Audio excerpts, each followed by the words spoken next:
Happy MLK Day. Hey everyone, do you ever think about why don't we have a nice big budget, every single actor, amazing director, the best guy to do the score, the best guy to do the cinematography? Why don't we have a movie of that, of Martin Luther King? I would love to discuss that with you, but we're talking Star Wars, and now we're on to The Last Jedi. But I felt like I had to address that because it is MLK Day, and I've always observed this holiday ever since I was a kid. It was always meaningful. It was always insightful, and I remember learning about MLK even back when I was in elementary school. And as you grow as an adult, you see different facets, and you understand different facets of his dynamic life. And I'm honored to honor him or I'm honored to acknowledge him. But anyway, everyone, it's 2017. We now have a sequel to The Force Awakens. Let's get into it. Okay, so anything you might hear that is a thumping is roof work. Now, I know that's annoying. It's annoying for me because I've been trying to time my recording here at AKAPAD's Audio Audacity Podcast Studios. And look, if you haven't, please subscribe, leave a comment, broadcast this, help a brother out. And if you're new here, I'm Peter A. DeLuca. I am the pop culture pope. Ready to go. So I've been trying to time doing some recording here, and there's just roof work going, and it's driving me mad. And my building management does not even update me on when these guys are doing work above my head. So it's very frustrating, and they get very nasty emails from me, which I'm sure is going to lead to them not wanting to renew my lease because I'm trouble. But anyway, that's enough about my life. We're talking Rian Johnson. This is your director for Last Jedi. Now, this guy, he had an easy layup to appease and to please people. The questions we had from Force Awakens were, it's a big list, but you could have touched on some of them. And here are some of the questions we wanted from Force Awakens. What is Rey's parentage? Why is Rey already, with no training, powerful with the Force? How did Rey end up on Jakku? Is there anything Force sensitive with Finn? Now, Finn is our black ex-former stormtrooper.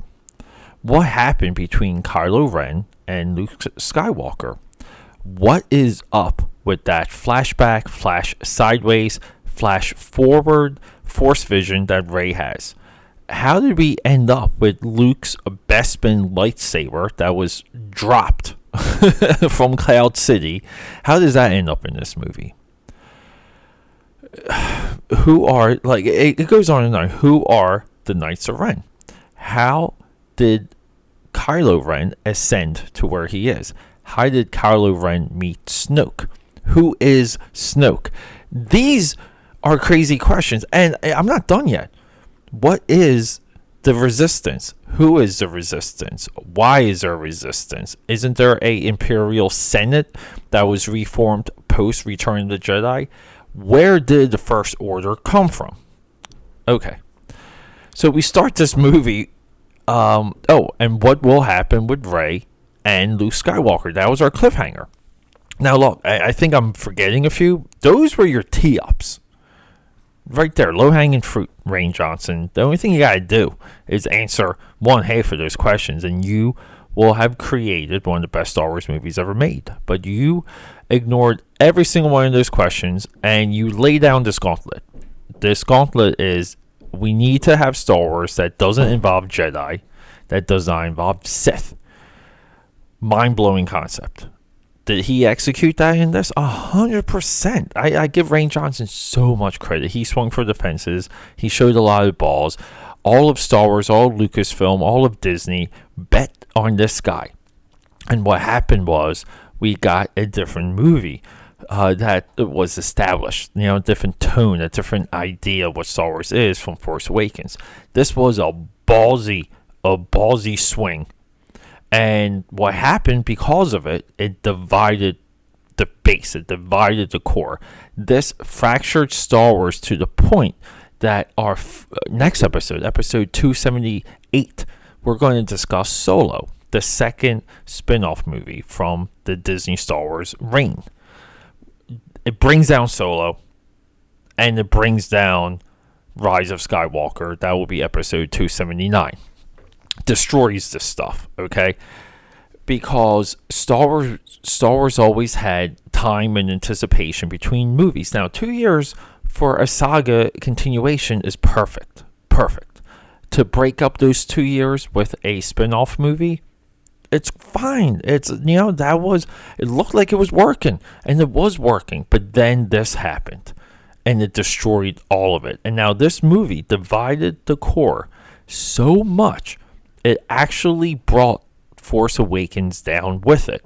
And to me, that's heartbreaking, because Force Awakens, pound for pound, is Star Wars. It's the best Star Wars. I know that is a very unpopular opinion, but I'm going to stick to it. I'm right, you're wrong. Shut your mouth. But yeah, so, dare I say it, we felt like a little Star Wars burned out seeing this movie as a family. And at the time, I was dating a scientist named Liz.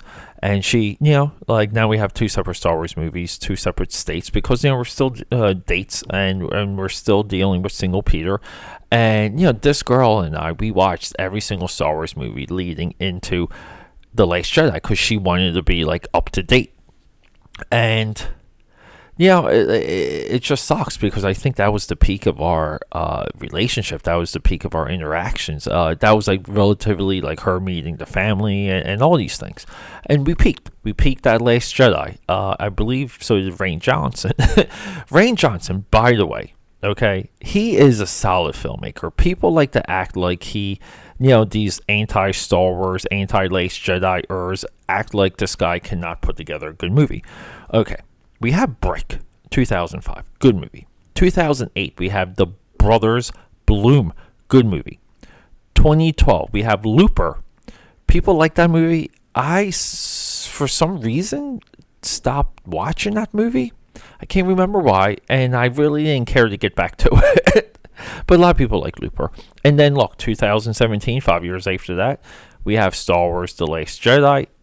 Still $1 billion movie, people. Say what you want. And then we have 2019 Knives Out, which pleased a lot of people. And I'm surprised that didn't get an Oscar nomination for Best Original Screenplay. Really surprised about that. And that no Oscar noms for Knives Out. I thought that was really, I thought that was poised for an Oscar run. But anyway. Not a full Oscar run, maybe a technical Oscar run. Because, movies that involve a lot of characters involve the technical side so much more than people realize when it comes to filmmaking. Because you need visual cues, you're using a lot of tricks, you're quickly identifying characters, mood, feeling, ideas as quickly as you can, so you can progress the story more accurately to the viewer. But anyway, so Last Jedi does it, people. Now, I wanted to go back and listen to what I previously discussed about this on some of my other episodes, but I kind of backed off from that because I didn't want that to interrupt the flow of this Star Wars run that I'm doing with you right now, which is basically analyzing where I'm at in life when I watch these movies. And I will say, as a family, we felt a little burned out, a little bit too much Star Wars. And the movie itself didn't hit home, and we felt a little deflated at the end of at the end of Last Jedi. Now, I bought this movie on pre-order as soon as I walked out of the theater. I only saw it in the theater one time.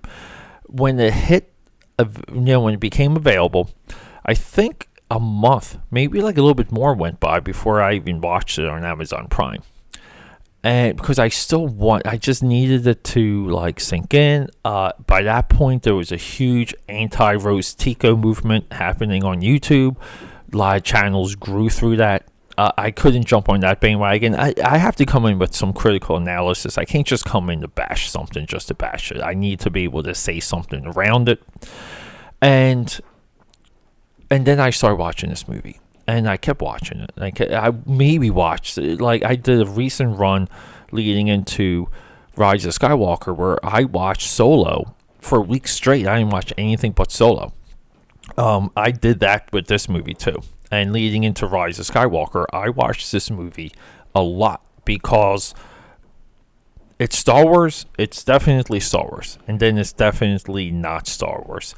Or it fakes, or it breaks, and it slows down, and becomes muddy, and it becomes something else. Maybe there's agenda, social justice warrior, SJW-driven ideas that are put through this movie, and sometimes it's like a low ball. That's, we got that in Solo, and sometimes it's in your face, and that's what we got with Last Jedi.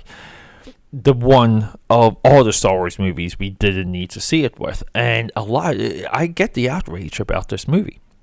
But it also tried something. It really did. And I give this movie so much credit. But I felt a little burned out. Even looking back right now. I'd like watching this movie at home, but it's just not. I would say it's not a Star Wars movie, but I will say it's a ballsy movie. And that's it, everyone. Look, I can't deal with this thumping. This is Last Jedi. Check it out when you can. Check it out if you can. It's on Disney Plus. It may still be on Netflix. And if you purchase it on Amazon Prime, you're going to spend about $20. I want to know your Last Jedi thoughts. So tweet them to me at AKAPAD. And until our next episode, 278, we're talking Solo, a Star Wars story, a spin-off flashback movie that takes place before Episode 4, A New Hope, that deals with the origin, the beginning of one Han Solo. Now this movie further destroyed the Star Wars fan base.